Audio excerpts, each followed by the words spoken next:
그러면 극좌표계 다뤄보도록 할게요.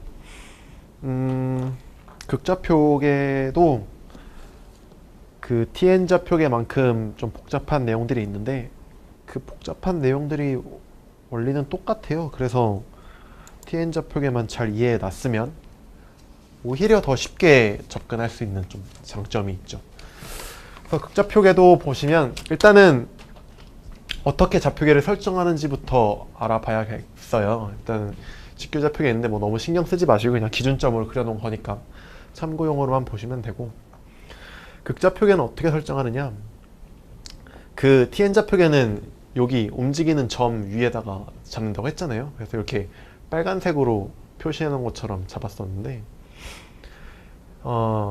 극좌표계는 직교좌표계랑 마찬가지로, 그러니까 TN좌표계랑 달라요. 극좌표계 그 입자 위에 좌표계를 삽입하는 거는 TN좌표계밖에 없는 거고, 극좌표계나 아니면 직교좌표계 같은 경우에는 원점을 내가 원하는 데다가 아무데나 다 잡아 놓을 수가 있어요. 뭐 여기다 잡아도 되고 여기다 잡아도 되고. 근데 뭐 문제의 상태에 따라서 어디다 잡으면 좀 더 편해지는 뭐 그런 곳들이 있긴 한데, 어쨌든 뭐 여기다가 잡았다고 해볼게요.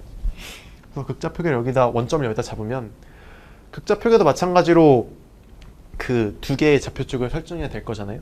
그러면 얘는 어떻게 설정하느냐, 이렇게 설정해요. 원점에서부터 이 점을 향해서 나타내는 방향을 직교좌표계에서는 P벡터라고 보통 나타내잖아요. 그 포지션의 약자를 따가지고. 근데 극좌표계도 약간 비슷하긴 한데 어떻게 표현하냐면, 원점에서부터 이 입자까지를 나타내는 좌표를, 벡터를 보통 R벡터라고 써요. 여기도 써져 있지만 R벡터라고 쓰면은 그걸 나타내는 벡터를 R벡터라고 쓰고, 그래서 위치를 R벡터라고 나타내고, 그럼 얘를 어떻게 이제 구체적으로 어떻게 쓰느냐를 살펴보면, 원점에서부터 얘까지의 거리를 R이라고 해볼게요. 그냥 R. 어떤 사람은 L로도 하고 하는데 D로 쓰는 사람도 있고, 저는 R이라고 할게요. 그럼 거리가 R이니까 일단 이렇게 될 거고, 이제 방향을 표현해야 되잖아요. 근데 방향을 표현하기 위해서는 좌표축에 기준점들이 있어야 되니까, 유닛 벡터들이 있어야 되니까 그걸 또 설정해야 되는데, 극좌표계에서는 어떻게 설정하느냐, 일단 여기서부터, 원점에서부터 이 녀석을 나타내는 그 지점까지를 향하는 단위 벡터를 ER 해시라고 표현해가지고 여기서 R 곱하기 ER 해수로 나타내주게 돼요. 그리고 여기에 수직인 지점을 역시나 이 세타 해시야 라고 표현을 해주게 되고요. 그래서 잠깐 비교를 해보자면, TN좌표계랑 비교를 해보자면 여기다가 이거는 안 쓰셔도 돼요. 그냥 듣기만 하세요. 여기 이렇게 얘가 움직이고 있고 점이 위에 있다고 해볼게요. 그러면 TN좌표계 같은 경우에는 이렇게 그렸었죠.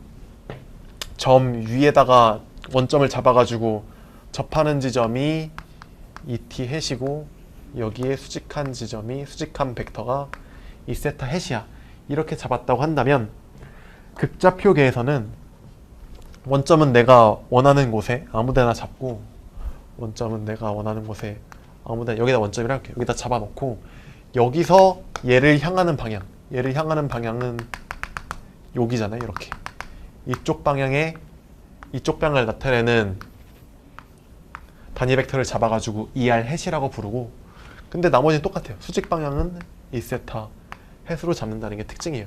그래서 TN좌표계 같은 경우에는 이 입자가 움직임에 따라서 얘가 그 좌표축이 같이 돌아갔잖아요. 이것도 비슷하게 얘가 처음엔 여기 있었는데, 극좌표계는 얘가 처음엔 여기 있었는데 만약 여기서 이쪽으로 이동했다 치면은 원점을 기준으로 얘를 나타내는 방향은 이제 ER 벡터가 이쪽 방향을 나타내게 될 거잖아요. 그래서 극좌표계도 TN좌표계랑 마찬가지로 뭐 이런 유닛 벡터들이 같이 회전하게 되는 특성이 있어요. 그래서 이거를 미분할 때 그 좌표계가 회전하는 성질 자체를 고려해서 미분해줘야 되는 거고, 그리고 또 다른 게, 그 TN좌표계는 위치를 나타내는 벡터가 없었잖아요. 왜냐면은 항상 점이랑 같이 붙어 다니기 때문에 원점이 위치가 되는 거니까, 뭐 원점을 뭐 0으로 쓸 수는 있지만 쓰는 게 아무런 의미가 없었고, 반면에 극좌표계 같은 경우에는 위치를 나타낼 수가 있어요. 그 여기 입자랑 붙어 다니는 게 아니라 그 직교좌표계에서랑 마찬가지로 원점을 내가 아무데나 잡을 수가 있는 거기 때문에 거길 기준으로 얘를 표현할 수가 있는 거잖아요. 그래서 이렇게 표현할 수가 있었고, 그래서 tn 좌표계 같은 경우에는 속도에서 가속도로 한번 미분할 때만 그 좌표계가 변하는 걸 고려했으면 됐는데, 극좌표계 같은 경우에는 위치 좌표를 쓸 수가 있잖아요. 그래서 위치에서 속도를 구할 때 한 번 미분하고, 속도에서 가속도를 구할 때 한 번 더 미분해야 되잖아요. 그래서 두 번 미분할 때마다 다 그 좌표가 변화하는 거를 고려를 해서 그 문제를 풀어야 될 필요가 있어요. 그럼 한번 어떻게 되는지 살펴보자고요. tn 좌표계에서 한번 했으니까 뭐 크게 어렵게 느껴지진 않을 거예요. 보시면 속도 벡터는, 속도는 정의가 변이를 미분하는 거잖아요, 시간에 대해서. 그래서 dr 벡터를 dt로 미분해 줘 라고 이렇게 식을 쓰면, 좀만 글씨를 작게 쓸게요. 속도는 얘니까 이거를 미분해 줘 dr 벡터 dt. 그러면 tn 좌표계에서랑 마찬가지로 이 녀석 미분하려고 하면 얘네 두 개를 둘 다 미분해 줘야겠죠. 왜냐면은 시간이 변함에 따라서 r 값도 변할 거고 이 녀석을 나타내는 er 벡터의 방향도 계속 수시로 변할 거잖아요. 그래서 이 녀석을 식을 전개를 해주면 dt, 아이고 왜 이렇게 글씨가, dr dt 곱하기 er 벡터 더하기 r 곱하기 dt der 해시 될 거야 라고 쓸 수가 있을 거예요. 그러면 뭐 여기까지는 큰 문제가 안 돼요. r 벡터 방향으로는 r의 변화량을 써보라는 거고, 근데 r은 뭐 값이 주어질 거고, 근데 또 역시나 요게 문제가 될 거잖아요. 근데 여기서 똑같이 해보면 돼요. tn 벡터에서, tn 좌표계에서 그 벡터 미분했던 방식 그대로. 그때만큼 구체적으로 설명드리진 않겠지만 어차피 똑같은 내용이기 때문에. 근데 안 할 수는 없고, 한번 생각을 해보면 물체가 처음 여기 있을 때 이 녀석을 나타내는 벡터의 방향은 주황색으로 제가 썼잖아요. 좌표계를 이렇게 er 해수로 설정을 하고 세타 방향으로는 이 세타 해수로 설정을 한다고. 그런데 얘가 만약에 처음엔 여기 있었는데 더 이동을 해가지고 한 요쯤 왔다고 해볼게요. 요쯤. 그러면 여기를 나타내는 방향은 어디가 될 거냐면, 뭘로 써볼까? 파란색? 여기를 나타내는 단위 벡터의 방향은 여기가 될 거니까 여기에 대한 방향은 er 햇이 이제 여기로 변할 거예요. 그럼 er 햇은 여기가 되고 여기에 수직한 방향이 이 세타가 될 거니까 처음 위치는 여기였는데 나중 위치로 이동하게 되면은 벡터가 여기서 이렇게 돌아가는 거게 되겠죠. 그러니까 벡터가 아니라 좌표 축이 이렇게 회전하게 되는 걸 관찰할 수가 있을 거예요. 그래서 이거를 여기다 쓰면 너무 좁으니까 여기다 끌고 와서 써주면은 이렇게 그려지게 될 거고, 그래서 역시나 tn 좌표계에서 다뤘던 내용이랑 마찬가지로 돌아간 r 단위 벡터를 뭐 er 프라임이라고 써주면 요 사이 각도를 또 델타 세트라고 써준다고 한다면 이 녀석 값을 비슷한 원리로 구해볼 수가 있겠죠. 어떻게 하느냐, 어떻게 했는지 그냥 복습한다 생각하고 들으세요. 델타 세타가 만큼 돌아갔다고 했을 때 이 녀석의 변화량을 써보면은 이 녀석의 변화량은 er 햇 마이너스 er 햇이 될 거고, 근데 똑같은 원리로 어떻게 한다고 했어요? 그러니까 여기서 여기 뺀 거는 요 방향 벡터를 나타내게 되는 거잖아요. 근데 이거를 반띵해가지고 크기랑 벡터의 방향을 따로 설정했잖아요. 반띵하면은 사이각이 2분의 델타 세타가 될 거고, 근데 단위 벡터의 크기는 항상 1이니까 요 절반의 길이는 사인 2분의 델타 세타가 된다는 사실을 알 수가 있었고, 근데 요건 절반이니까 원래대로의 길이를 구하면은 요 녀석은 뭐가 되느냐, 길이는 2 곱하기 사인 2분의 델타 세타야. 그리고 방향은 뭔지 모르겠어. 똑같아요, 똑같아. 근데 이래나 저래나 델타 세타가 0으로 갈 때 이 방향이, 이 빨간색 벡터의 방향이 결국 어디로 수렴하게 된다고요? 요 ER 햇 벡터의 수직인 방향으로 수렴하게 된다고요. 그래서 여기서 수직인 방향은 요거잖아요. 이 세타의 방향. 그래서 델타 세타가 0으로 가면 요 녀석 그 ER 벡터의 변화량은 어디로 수렴하게 되냐면 요거는 1로 수렴하게 될 거고 이 녀석은 이 세타 햇의 방향으로 수렴하게 될 거야 라는 사실을 알 수가 있는 거예요. 그래서 제가 드리고 싶은 말씀은 세타의 변화량에 대해서 ER의 변화량을 미분을 해주면 결과적으로 우리가 TN 좌표계에서 논의했던 거랑 똑같은 결과인 이 세타라는 값을 얻을 수 있는 거고, 그래서 속도는 어떻게 쓸 수 있다? 요 녀석 우리가 궁금했던 건 이거잖아요. 시간에 대해서 이걸 미분하는 거. 그럼 시간에 대해서 미분한다 치면은 뭐 변수 장난만 쳐주면 되는 거니까 이거는 d 세타 d e r 햇 곱하기 d t에다가 d 세타를 써주면 각도의 시간에 대한 변화량, 즉 각속도고 거기다가 이 세타 햇이야 이렇게 써볼 수가 있는 거예요. 그래서 속도는 뭐가 나온다? 최종적으로 다른 색깔로 쓰죠. 결론이니까 주황색으로 써주면 우리가 구하고자 하는 극좌표계에서 구하고자 하는 속도는 dr dt r의 시간에 대한 변화량 곱하기, 근데 이거는 r 벡터 방향으로 나타나는 거고, 그리고 더하기 r dt d 세타 이 세타 햇으로 나타낸다고 표현할 수가 있을 거예요. 이게 끝이에요. 속도는. 가속도는 아직 안 다뤘죠. 그리고 한 가지 표현법을 좀 더 다뤄볼 건데, 다루는 것도 아니고 그냥 써볼 건데, 이 녀석 있잖아요. r을 시간에 대해서 미분한 거. 이거를 간단하게 앞으로는 이렇게 쓸 거예요. 어떻게? r 위에 점 하나 찍어가지고 그냥 미분했다는 뜻으로 이렇게 쓸 거고, 그럼 이거는 어떻게 쓰면 되겠어요? 얘는 세타 위에다가 점 하나 이렇게 찍어서 표현할 거예요. 그리고 가속도에서도 다루겠지만 만약에 이거는 한 번 미분한 거고 두 번 미분한 건 어떻게 쓰면 되겠어요? 예를 들어서 dt 제곱 dr 제곱 r 이렇게 두 번 미분했다 치면 얘는 r 땡땡이라고 쓰면 되겠죠. 요것보단 이렇게 쓰는 게 더 간단하니까. 그리고 비슷하게 만약에 세타를 시간에 대해서 두 번 미분했다 치면 얘는 세타 땡땡 이렇게 될 거고 끝. 그리고 그 다음으로 넘어가서 가속도를 다뤄볼 건데, 이거를 하기 전에 하나만 더 다뤄볼게요.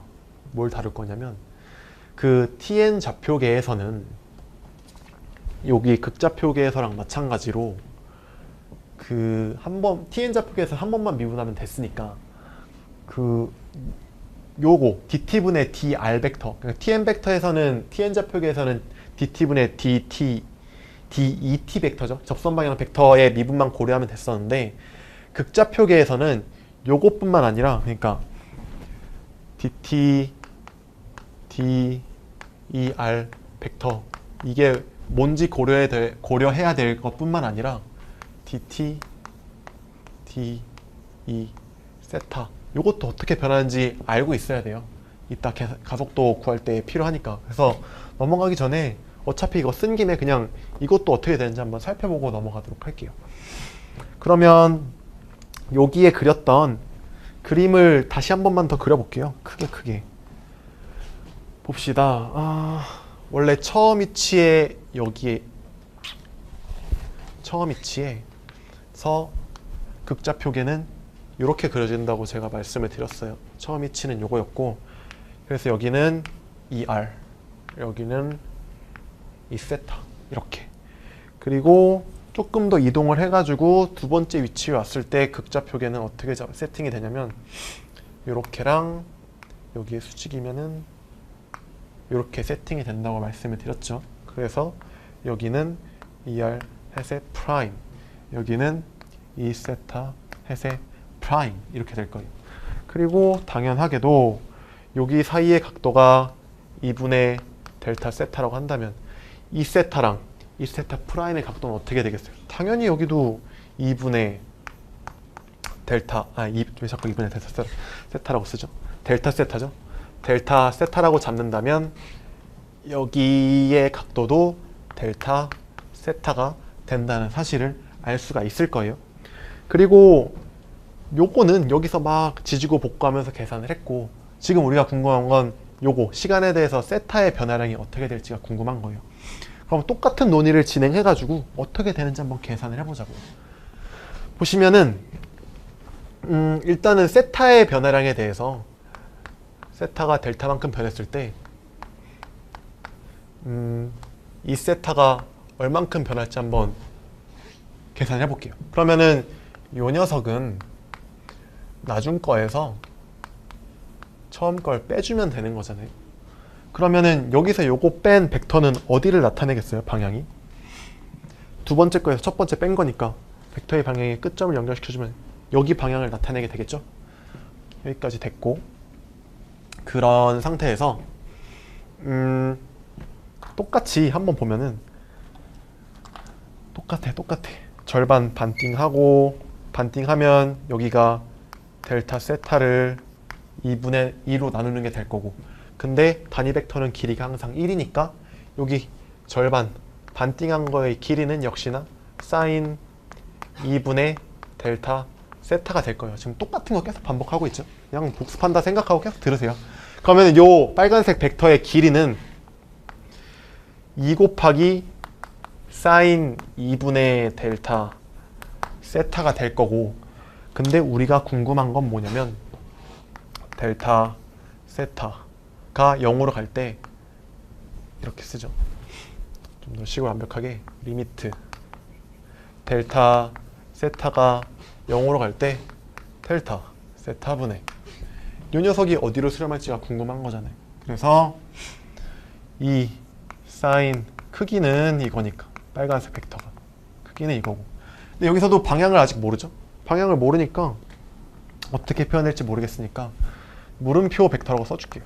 여기도 물음표 벡터 이렇게. 그러면은 똑같이 계속 똑같은 거 나오는데 요 녀석 값은 어디로 수렴한다고요? 요 값은 사인 그 세타의 극한값에 의해서 1로 수렴하게 될 거고, 요 녀석은 1로 수렴하게 될 거고, 요 물음표 벡터만 어디로 방향에 수렴하게 되는지 결정해 주면 되는 거잖아요.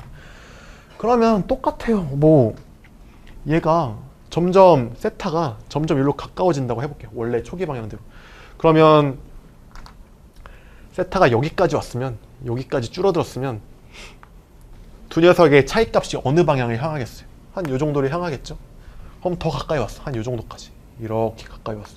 그럼 이제 방향이 여기를 향하게 될 거잖아요. 이쪽 방향. 그럼 여기 방향이 어디를 나타내게 되는 거겠어요? ER 벡터의 반대 방향을 나타내는 쪽으로 점점 수렴하게 될 거잖아요. 지금 논리가 똑같아요. 여기 이 세타가 아니라 그 ER이 줄어들 때 얘네들이 차이값이 줄어들면 줄어들수록 점점 이 세타 방향이랑 가까워지게 수렴한다고 말씀을 드렸었잖아요. 근데 이것도 마찬가지로 물론 방향은 반대예요. 정확히 반대긴 한데 어쨌든 ER 벡터 방향으로 수렴하게 될 거라는 사실을 뭐 그림상 똑같으니까 똑같은 논리를 적용해서 설명을 해볼 수가 있고, 그래서 요 빨간색 물음표 벡터는 어디로 수렴한다? 마이너스 방향만 반대고 ER 벡터 방향으로 수렴한다라는 사실을 알 수가 있는 거죠.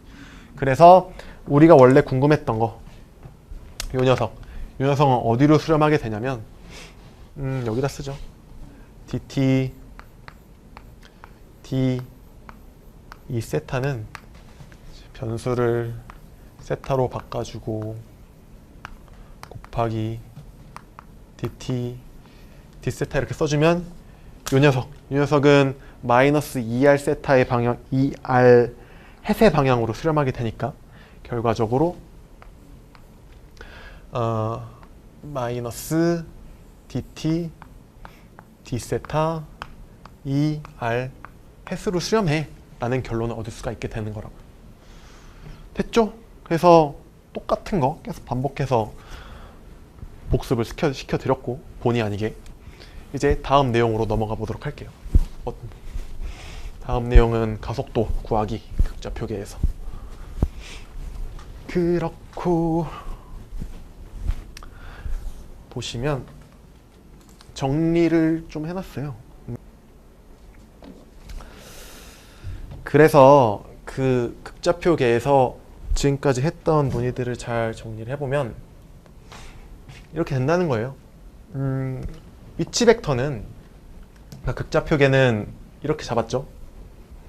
그 원점을 밖에 잡고, 극좌표계의 원점을 밖에다 잡고, 그 다음에 이 위치를, 점의 위치를 나타내는 벡터를 잡았는데, 뭐 이건 그냥 얘를 나타내는 벡터고, 근데 걔를 나타내는 벡터 방향을 ER 햇이라고 단위 벡터 하나 잡은 거고, 거기에 수직이 되는 애를 이세타 햇이라고 하나 더 잡아서 표현을 하겠다는 거예요. 그래가지고 위치 벡터는 뭐 R 벡터는 길이는 R일 거니까 R 써주고, 그 다음에 방향은 ER 햇으로 써주면 되는 거고, 그리고 ER 벡터의 미분값은 이런 식으로 dt, der은 각속도 곱하기 2세타로, 그리고 2세타의 미분값은 각속도 곱하기, 근데 방향만 반대로 해서 ER 햇으로 곱해주면 됐다는 거예요.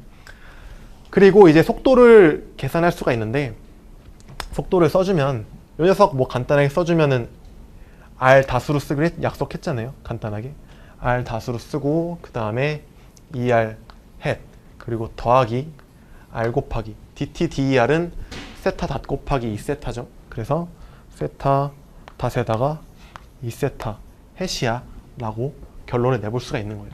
그리고 이 녀석을 바탕으로 한 번 더 미분해서 가속도를 구해볼 수가 있어요.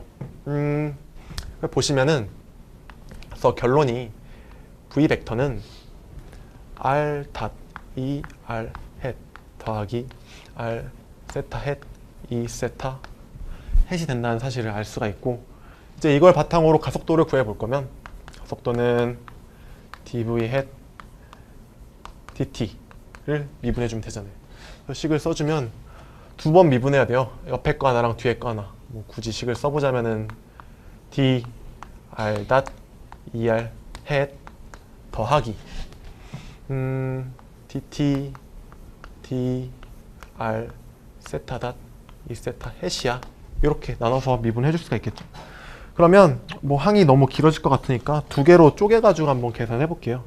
일단 요 녀석 먼저, 이 녀석 먼저 미분해주면 d dt r 닷 er 햇을 미분해주면 될 거고, 그럼 역시나 앞에 거 먼저 미분해주고 그다음에 뒤에 건 나중에 미분해주면 r 2 닷이 되겠죠. 얘는 한 번 미분한다는 뜻이었으니까 한 번 더 미분하면 r 2 닷으로 쓸 수 있을 거잖아요.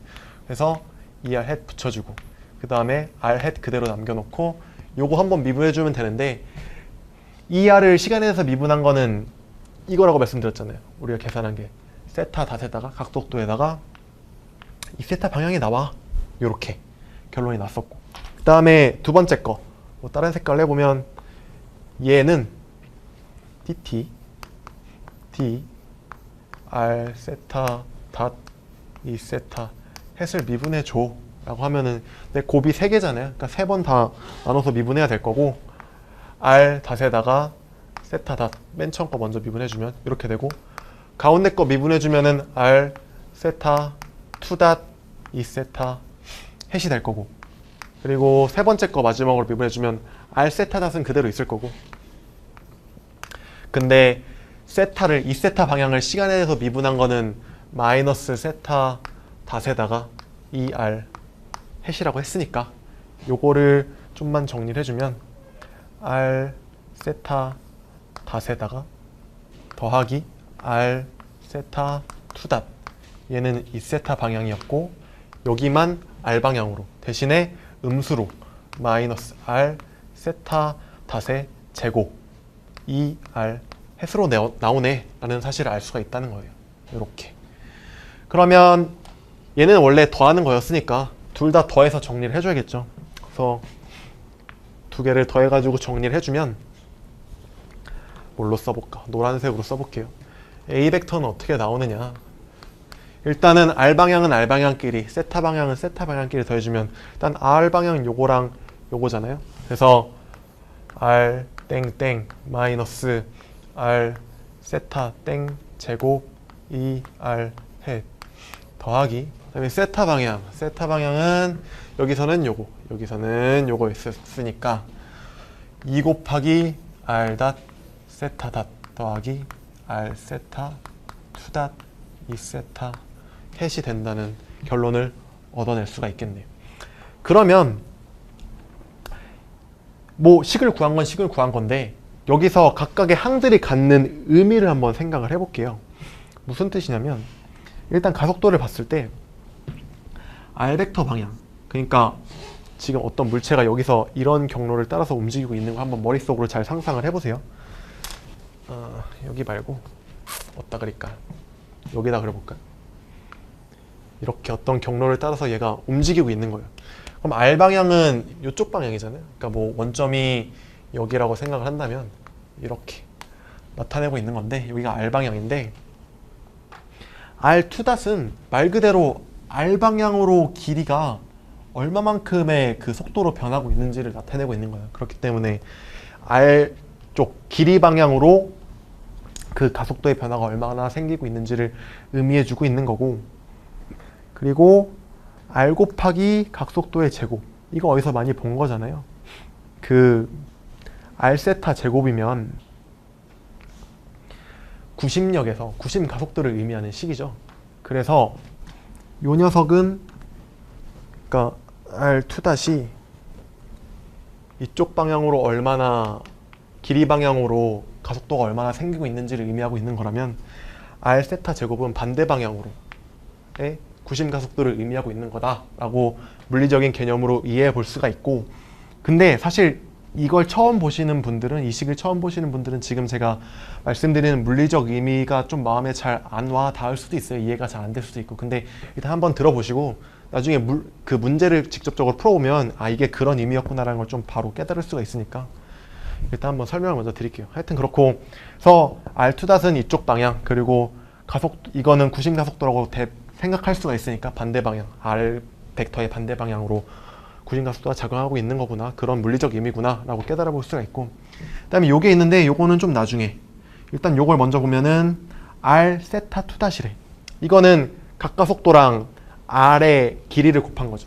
그러면 이거는 원운동에서도 마찬가지로 이렇게 돌고 있으면은 원운동할 때 가속도가 두 개가 생기잖아요. 구심 가속도 방향이랑 접선 가속도 방향 두 개가 생기는데, 구심 가속도 방향은 여기서 설명한 거고, 얘는 뭘 의미하겠어요?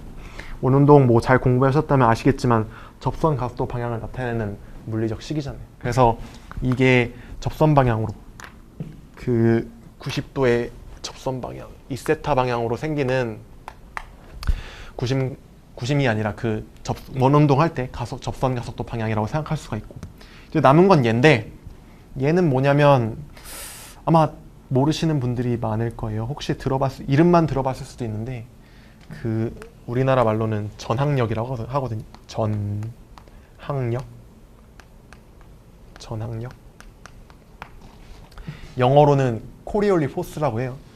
근데 이거의 물리적 의미에 대해서 설명드리기에는 조금 지금은 어려운 감이 있어요. 나중에 그 강체 운동 들어가면 그때 제가 좀 동영상을 보여드리면서 같이 설명을 해드릴 건데, 일단 뭐 이렇게 뭔가 나온다라는 것만 알아두시면 되고 받아들이고 넘어가시면 되고, 이거의 물리적인 의미에 대해서는 나중에 차차 설명을 드리도록 하겠습니다. 그래서 어쨌든 결론은 뭐냐면, 그 극좌표계를 이용해 가지고 가속도를 구해 봤을 때 가속도는 이렇게 하나, 둘, 셋, 네 개의 항으로 나온다는 거고, 그 중에 두 개는 R 벡터 방향으로 생기고 그 중에 두 개는 세타 벡터의 방향으로 생긴다라는 사실을 알고 계시면 돼요. 그리고 문제 푸실 때, 지금 문제를 몇 개 같이 풀어볼 텐데, 혼자서 공부하실 때도 계속 이거를 유도해서 증명해보는 연습을 하셔야 돼요. 항상 드리는 말씀이지만 요런 걸 제대로 이해를 안 하고 그냥 넘어가면 나중에 어려운 문제를 푸는데 좀 지장이 많이 생기거든요. 뭐 당장 뭐 시험이 얼마 안 남았으면 요 식을 일단 뭐 기계처럼 달달 외워서 숫자라도 때려 넣으면 그 점수를 받을 수 있겠지만, 그 사실 근데 그렇게 하는 것도 한계가 있죠. 예를 들면은 뭐 시험 못 봤지만 거의 다 서술형 주관식으로 쓰라고 답이 나오기 때문에 단답형으로 내는 문제 거의 없잖아요. 이런 거 모르고 그냥 막 쓰면은 충분히 좋은 점수를 받기가 힘들어요. 뭐 어쨌든 그건 그때 일이고, 그래서 요거 증명하는 내용들 뭐 TN 좌표계에서도 마찬가지고 혼자서 계속 해보셔야 될 거고, 한 가지 그냥 넘어간 것 중에 그냥 넘어가려고 했는데 이 전항력에 대해서 좀 생각해 봐야 될 게, 전항력을 많이 안 들어봤잖아요. 처음 들어보시는 분들 계실 거고, 뭐 코리올리 포스 뭐 그게 뭐야 이렇게 생각하시는 분들 계실 텐데, 많이 안 들어볼 수밖에 없는 이유가 뭐냐면은, 이 전항력이 생기려면 R 방향의 속도도 생겨야 되고, 반대 막 각속도 방향, 그러니까 세타 방향의 속도도 동시에 존재해야 전항력이 생길 수밖에 없어요. 그러니까 둘 중에 하나라도 0이 되면 전항력이 무조건 0이 되는 거잖아요. 근데 어떤 물체가 운동할 때 이 R 방향의 속도랑 세타 방향의 속도가 생기는 경우가 많이 있을 것 같으세요? 한번 상상해 보시기. 그런 경우는 많이 없거든요. 그래서 일상생활에서 아니면 일반 물리학까지 공부를 했을 때 요런 힘을 보는 경우가 굉장히 드물었던 거예요. 아니면 한 번도 못 들어봤거나. 뭐 그런 특징이 있긴 한데, 뭐 사실 지금 이렇게 말씀드려서 이해할 내용은 아니라고 생각이 되고, 어쨌든 기본적으로 다룬 이런 내용들을 바탕으로 문제를 한번 풀어 볼게요.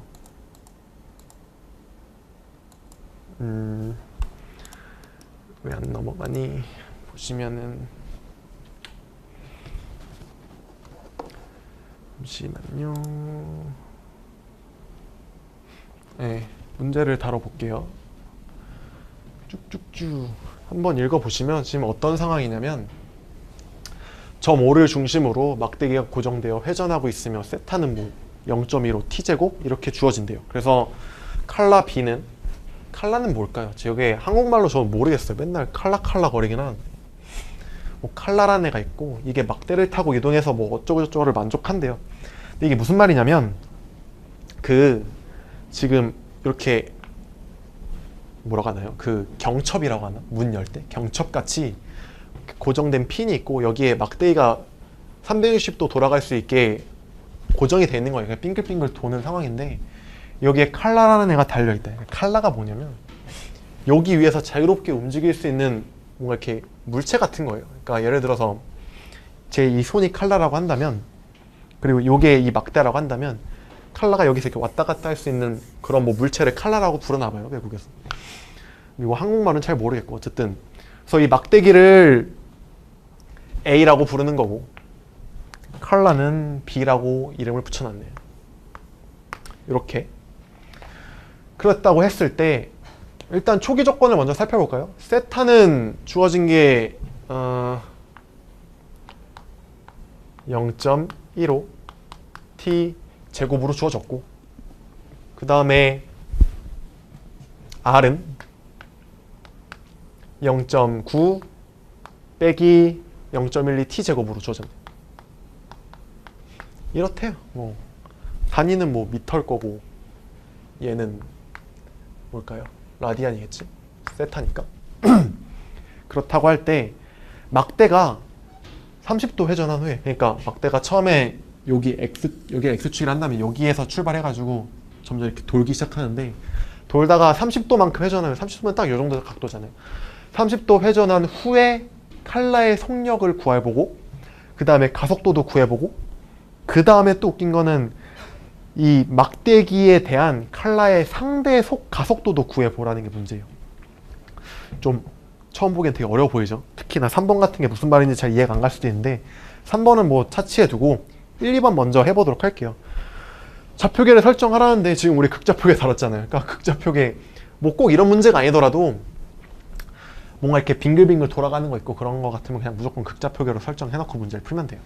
그래서 극좌표계 원점을 여기 5점으로 잡고, 이쪽 방향, 그러니까 칼라를 향하는 방향을 이 R 벡터, 그리고 여기에 수직한 방향을 이 세타 벡터라고 극좌표계를 설정을 해볼게요. 그리고 하나 더, 이건 제가 설정하는 건 아니고 R이 주어져 있는데, 보세요. 0.9-0.12 t 제곱이라고 주어져 있잖아요. 그러면 처음에 막대 칼라의 길이는 얼마겠어요? 그러니까 여기서부터 여기까지 떨어진 길이가 0.9라는 소리죠. 초기는 t가 0일 때니까, 그러니까 없어지면은 0.9라는 걸 의미하는 거고, 이게 돌면서 뭔가 점점 길이가 줄어드나 봐요. 뭐 그런 이상한 운동을 하고 있는 건데, 어쨌든 여기서부터 여기까지의 길이가 R로 대변이 되고 있는 거고. 그래서 좌표계 설정이 끝났어요.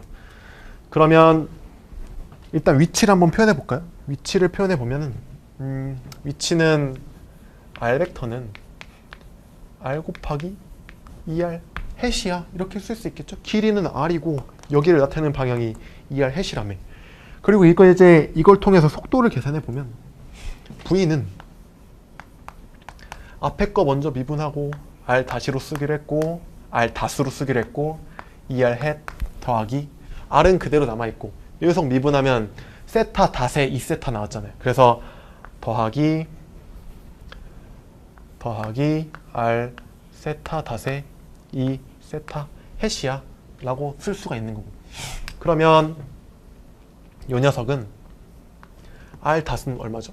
이거 한번 미분하면 되잖아요. 그러면은 0.9 빼기 0.24 t에 2R 햇이 나오는 거고, 그 다음에 뒤에 거는 R은 요거니까 0.9 빼기 0.12 t 제곱 곱하기 세타 닷은 한번 미분하면 되잖아요. 그럼 0.3t 나오겠네.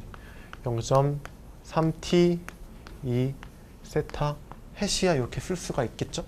근데 문제에서는 뭘 구하라고 했냐면 30도 회전한 후에 칼라의 속력을 구하래요. 그러면은 한번 이렇게 해볼게요. 30도면은 6분의 파이잖아요. 30도면 6분의 파이고 지금 세타가 0.15 t제곱으로 주어졌다고 하니까 30도가 되는 순간의 시간은 이걸 계산해서 t값을 뽑아내면 될 거잖아요. 그럼 t를 계산해보면 다 계산을 해왔는데 얼마가 나오느냐, t는 1.87초가 나온다. 출발하고 나서 1.87초가 흘러야 30도에 도달을 한대요. 그러면 뭐 어차피 다 계산할 거니까 미리 다 계산을 해놓고 시작할게요. 그러니까 30초가 됐을 때 R의 길이는 1.87 넣어서 계산을 해주면 얼마가 나오느냐, 0.48이 나오고 R 닷은 즉 30도일 때 R 방향으로의 속도는 얼마가 나오느냐, 마이너스 0.448이 나온대요. 이건 직접 넣어서 한번 계산해보세요. 계산기. 저는 다 해와서 그냥 쓰는 거지만. 그리고 R 방향으로의 가속도를 구해보면은 0.24가 나온대요. 뭐 단위야. 뭐 얘는 미터고 얘는 미터 퍼 세크고 얘는 미터 퍼 세크 제곱이겠지. 그리고 세타도 해보면 1.87초에 몇 도? 30도잖아. 이건 문제에서 주어진 거고. 그러니까 6분의 파이가 될 거고 단위는 라디안이 나오겠지. 그리고 세타 닷은 얼마? 한번 미분해가지고 1.87초 넣어주면 되잖아요. 이거. 그래서 다 써볼게요. 다 써보면 0. 어차피 필요한 거니까 라디안 퍼 세크가 될 거고, 마찬가지로 세타 투 닷은 얼마가 나오느냐, 0.3이 나온대. 그냥 두 번 미분하면 그냥 0.3이니까 그래서 0.3 라디안 퍼 세크 제곱이 나올 거고. 그래서 이런 상태에서 값들 다 구했으니까 얘들 뭐 이렇게 식을 쓰긴 했는데 사실 이렇게 쓸 필요도 없이 그냥 지금 구한 값들 여기다 다 대입을 해주면 속도 값을 계산해 볼 수가 있겠죠. 그래서 다 계산해 보세요. 얼마가 나오냐면 얘는 결론이니까 어떻게 되느냐, 마이너스 0.448에다가 이 R 방향으로 하나 있고, 그리고 세타 방향으로는 제가 이건 계산 안 해왔어요. 그냥 0.48 곱하기 세타 닷은 0.501이잖아요. 0.501 이 세타 구한 거 계산하시면 값을 얻어낼 수가 있을 거예요. 그렇고 이제 가속도도 계산해 봐야 되는데, 그리고 속도 할 때 이거 여기서 끝나는 게 아니라 각도까지 다 계산해 주셔야 되는데, 각도는 사실 이 문제에서 크게 고민할 필요가 없지. 왜냐면 이 녀석의 속도는 계산할 필요가 있구나. 계산은 근데 제가 해보진 않았는데 한번 해보세요. 이거는 강의록에 제가 써놓을 거니까 뭐 단순 잔계산이니까 크게 하는데 뭐 어려움은 없을 거라 생각하고, 그리고 지금 문제 풀려는 게 각도 구하는 게 뭐 목적은 아니니까 그래도 한번 해보시고, 이제 이걸 바탕으로 가속도도 구해봐야 되는데, 그래서 지금 1번 문제는 푼 거예요. 1번 풀었고 이제 가속도를 구해봐야 되는데, 가속도는 이 녀석 한 번 더 미분해주면은, 이거 한 번 더 미분해주면은 식이 어떻게 나왔었냐면, 같이 한 번 더 해볼까? 한번 해보세요. 저는 그냥 외우고 있어서 쓰는데 R2-고 마이너스 R 세타 닷 제곱 2R 헷 그리고 더하기 그 다음에 나오는 게 여러분들이 잘 못 들어봤던 항목 코리올리포스 전항력이라는 애가 이렇게 하나 있었고 그 다음에 그 원흥동에서 접선 방향으로의 가속도를 나타내는 R2닷 해가지고 2세타 이렇게 저는 그냥 외워서 썼는데 계속 이게 자연스럽게 암기가 되기 전까지는 뭐 어떤 문제를 풀든지 간에 처음부터 끝까지 다 식을 유도해보는 연습을 계속 하셔야 돼요. 그래서 그렇고 여기서도 우리 이거 관련된 항목들 값들 다 계산해 놨으니까 대입만 하면 쉽게 값을 뽑아낼 수가 있을 거예요. 그래서 넣었다 치고 대입했다 치고 값들을 써보면 마이너스 0.391에다가 2R 헷 더하기 마이너스 0.359에다가 2세타 헷이야 라고 뽑아낼 수가 있겠네요. 그리고 마찬가지로 해보실 때 이 녀석 이렇게만 쓰는 게 아니라 각도까지 다 구해서 몇 각도로 나오는지 몇 도의 각도를 가지면서 가속도가 생기는지도 좀 계산해 보시면 좋을 것 같고요. 그래서 1, 2번은 풀었는데 3번이 문제죠. 이게 뭘 말하는 건지 이해하기 힘들 수도 있는데 지금 막대가 회전하잖아요. 그러니까 회전하는 막대에 대한 칼라의 상대 속도를 구해보래요. 그럼 어떻게 생각하시면 되냐면 뭐 자기가 요 막대기 회전하는 막대기에 딱 달라붙어가지고 같이 여기 올라타가지고 서로 회전을 하면서 이 녀석의 운동을 보는 거라고 생각을 해보세요. 그러면 막대가 돌아갈 때 이 칼라도 같이 돌아가죠. 당연히 같이 돌아가겠지. 그리고 내가 여기 올라타서 같이 돌아가면서 얘를 본다고 하면은 나도 같이 돌아가잖아요. 그러면 이 녀석이 회전하는 게 회전한다고 느껴질까요? 내가 봤을 때 상대적으로 봤을 때 안 그러잖아요. 나도 같이 돌고 얘도 같이 돌아서 움직이면은 회전에 대한 상대 속도는 전혀 만들어지지 않는 거예요. 가속도도 마찬가지고. 왜냐면 회전에 대한 가속도나 상대 속도는 다 이쪽 방향으로 만들어지는 거지 이쪽 방향으로 만들어지는 게 아니잖아요. 근데 세타 방향에 대한 움직임은 나도 같이 세타로 움직이고 있는 거니까 크게 느껴지는 게 아니라고. 다만 내가 볼 수 있는 거는 이런 R 방향으로의 움직임은 느껴지겠죠. 내가 여기 올라타 있더라도 이쪽으로 오면은 가까워지게 느껴질 거고 반대쪽으로 가면은 멀어진다고 느껴질 거니까.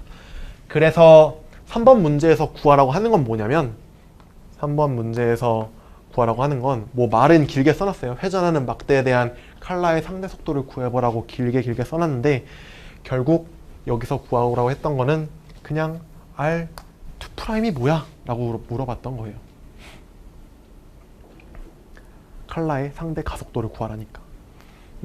이렇게 쓰면은 그러니까 답은 뭐 여기 있으니까 2' 얼마였죠? 마이너스 0.24였잖아요. 이렇게 쓰면 되는데 그래서 3번 답은 일단 마이너스 0.24예요.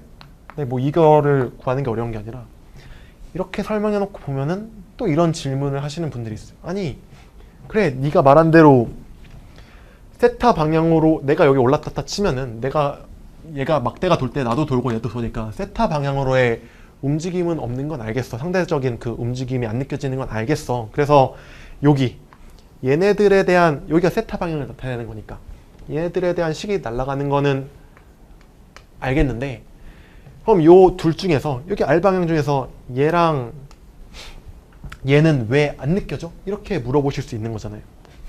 그래서 이게 말이 조금 애매해요. 그러니까 사실 이해하는 방법이 두 가지가 있는데 첫 번째 방법은 뭐냐면 어차피 요 식에서 하나, 두 개, 두 번째 중에서 두 번째 녀석의 그 세타에 대한 움직임이 또 있는 거잖아요. 근데 나도 같이 도니까 결국 여기서도 물론 이게 R 방향에 대한 움직임이긴 하지만 요 녀석 그러니까 이게 구심가속도를 나타내는 항목이었잖아요. 그러니까 내가 여기서 붙어서 돌면은 나도 어차피 구심가속도 받을 거잖아요. 그렇기 때문에 그거에 대한 움직임이 서로 상쇄가 돼가지고 어차피 세타로 도는 거는 나도 도는 거니까 그거에 대한 움직임이 상쇄돼서 결국 상대 가속도는 얘만 남는다고 이해를 하셔도 되고 아니면 뭐 다른 방법은 그냥 간단하게 진짜 나도 돌잖아요. 그래서 그냥 같이 상쇄가 된다. 뭐 그렇게 이해를 하셔도 되는 거고. 그래서 3번 문제에서 구하라고 했던 거는 결국 R2'을 구해보라는 문제였어요. 그래서 이런 식으로 좀 길게 뭔가 주저리주저리 상대 속도나 상대 가속도를 풀어보라는 문제가 가끔 나올 수도 있는데, 그때는 그냥 어렵게 생각하지 마시고 그냥 R2닷을 구해보면 된다 라고 결론을 내시면 됩니다. 그리고 거의 다 끝났는데 하나만, 두 개? 하나, 둘? 마지막은 정리고 하나만 더 보면 이거는 진짜 간단해요. 제가 그 동력학에서 다루는 그 좌표계가 3개가 있다고 말씀을 드렸잖아요. 직교 좌표계랑 TN 좌표계랑 극좌표계. 근데 사실은 책에 하나 더 소개가 되어 있긴 해요. 뭐냐면 원통 좌표계라고. 근데 사실 이 녀석은 그냥 극좌표계랑 똑같은 녀석이거든요. 다만 극좌표계가 2차원상에서 기술이 된다면 원통 좌표계는 3차원으로 확장시켰다는 의미가 조금 있긴 한데, 사실 문제에서 원통 좌표계를 쓰는 일은 거의 없는 것 같긴 한데, 그래도 뭐 책에 있어가지고 안 하고 넘어가긴 좀 애매하니까 그냥 설명을 드릴게요. 뭐 관련된 문제를 나중에 풀어볼지 안 풀어볼지는 저도 잘 모르겠지만. 그래서 이 녀석 같은 경우에는 그냥 Z 좌표만 추가시키면 돼요. 그러니까 원통 좌표계는 극좌표계랑 그 직교 좌표계 중에서 Z축만 짬뽕 시켜 놓은 거라고 생각하시면 되거든요.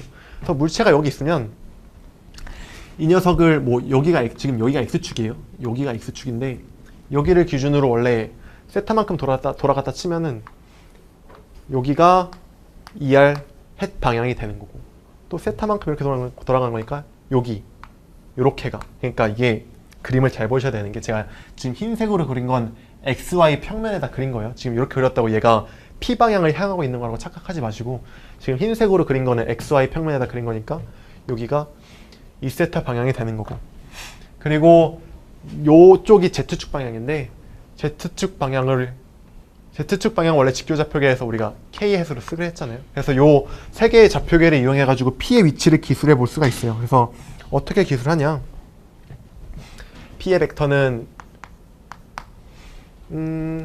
요 길이를 R이라고 하면은 R 곱하기 2R 햇에다가, 세타는 일단 지금 쓸 게 없죠. 극좌표계에서 나타났지만 극좌표계에서 위치를 기술할 때 세타 방향은 전혀 쓸모가 없었어요. 그냥 R 방향으로만 나타낸 거지. 그리고 여기에다가 높이를 뭐 얼마라고 할까? 높이를 Z라고 한다면 Z, K, 햇이 되는 거예요. 이게 끝. 근데 미분하면은 나머지 똑같이 쓰면 돼요. 속도는 R 닷에다가 2R 햇 더하기 그 다음에 R 세타가 돌아가는 속도 있을 거고, 세타 햇 2 세타 햇이라고 써주면 되고, 요건 어떻게 되겠어요? 뭐 Z 방향으로 올라가는 게 있다면 Z가 변하겠지. 그리고 직교 좌표계에서 K축은 그냥 고정시켜 놓는다고, 일반적으로 그냥 보통은 고정시켜 놓는다고 말씀드렸으니까 이렇게 써주면 될 거예요. 얘는 그러니까 미분할 필요가 없다는 뜻이에요. 얘네들은 미분할 필요가 있었지만. 그리고 가속도도 마찬가지로 똑같이 쓰시면 됩니다. 뭐 복잡할 게 없어요. 그래서 R 투닷에다가 마이너스 R 제곱 세타 닷. 잠깐만요. 갑자기 생각이 안 나네. 구심 가속도니까 R 제곱 세타 R 오메가, 이게 아니죠. R 잠깐 헷갈렸어. R 가속도 각속도 제곱에다가 2R 햇, 그리고 세타 방향으로는 코리올리 가속도 2R 햇. 코리올리가 뭔지는 나중에 설명드릴 거니까 너무 궁금해하진 마시고, 이렇게 있고, 그 다음에 접선 방향, 원에서 접선 방향 가속도니까 R에다가 세타 투닷 2세타 햇 해가지고, 그리고 K 방향으로도 가속도가 있다면 Z 투닷 K 햇이야. 이렇게 써볼 수가 있는 거예요. 그래서 이게 원통 좌표계. 결과적으로 극좌표계의 조금 응용 버전 정도? 굳이 왜 실어놨는지 교과서에 의미를 알 수 없는 녀석인데 있어서 한번 다뤄봤고, 그냥 복습한다 생각하고 한번 그냥 보고 지나가시면 될 것 같습니다. 그래서 여기까지 끝났고, 마지막에 정리를 해보면 이제 좌표계에 대한 설명들은 다 끝난 거예요. 문제만 좀 더 풀어보면 되는데 그건 다음 시간에 다뤄보도록 하고, 우리가 지금까지 다룬 그 좌표계들을 좀 더가 아니라 그냥 한 번만 정리를 쓱 해보면, 직교 좌표계는 결과적으로 가속도는 이렇게 나온다.